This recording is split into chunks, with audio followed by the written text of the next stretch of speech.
ABC's Megan Hughes reporting there. Now, Deputy Attorney General Mr. Rosenstein will brief senators on Thursday about President Donald Trump's decision to fire Comey. With more on this developing story, Eric Geller is a reporter with Politico. Eric, thank you very much for taking the time. Sure thing. Why do you think these members want to question him so closely? What do you think they want to know? Well, look, he was influential in the decision to fire Director Comey.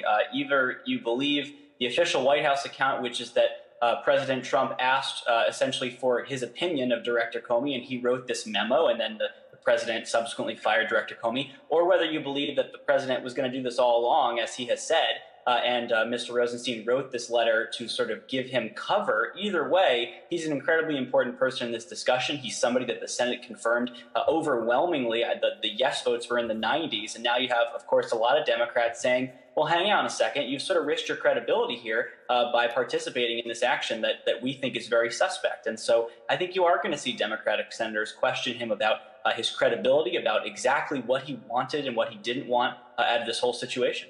All of political Washington is going to want to know what he has to say, but this is a closed meeting. How does that affect the flow of information? Well, look, Washington leaks like a sieve. This has been true for decades. We are going to learn what he said, perhaps not all the details. Certainly if he discusses anything classified, that's going to be pretty well shrouded. But we are probably going to learn the contours of what he says. And if there's anything explosive that's not classified, if he starts to talk a little bit about the timeline of what happened or conversations that he had with the president or with Director Comey, I would imagine that kind of thing could leak. Is there a chance that he feels used in this entire process? I mean, there were some rumblings that he even threatened to leave and resign his position.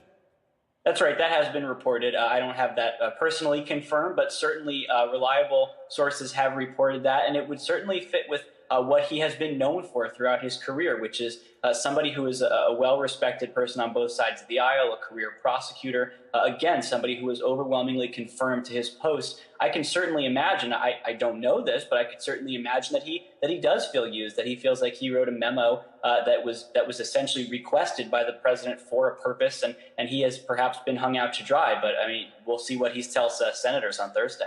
Considering how well liked he is on both sides of the aisle, is there a chance that he'll be open to the idea of a special prosecutor, which would have to come from the DOJ? It would certainly be his decision formally. Now, informally, he's going to face a lot of pressure from Attorney General Sessions and President Trump not to do that. I think the question will be whether he sees a path to a credible investigation at the FBI and the Congressional Intelligence Committees now that this situation has been really shaken up a lot by Director Comey's firing. If he gets to the point where he doesn't think that the FBI investigation can be credible, where he thinks that there are too many questions clouding it, then you could perhaps see him do that. But look, based on what he said so far, I wouldn't anticipate that. He has said several times since Director Comey was fired that he believes the FBI can still do the job. Only minutes ago, H.R. McMaster came out of the White House and said, hey, no secret information was spilled to the Russians in that meeting last week.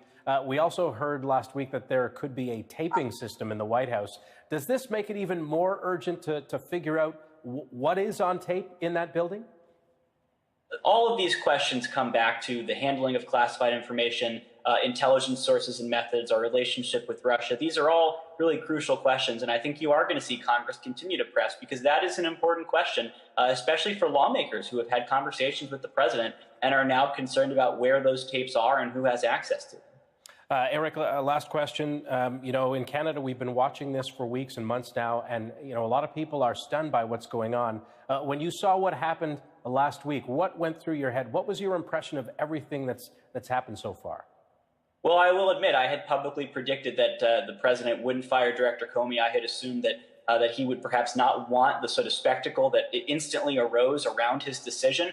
I think what you've seen over the past few months is the president is both conscious of the potential for backlash and thinks that it's essentially misplaced and that he's going to move forward with his priorities regardless of what his critics say. And of course, when it happened, the first question in my mind is, what does this do to the Russia investigation, the hacking investigation? And he has subsequently said that that was on his mind when he decided to fire Director Comey. So we are going to have to see. We're really in uncharted waters here.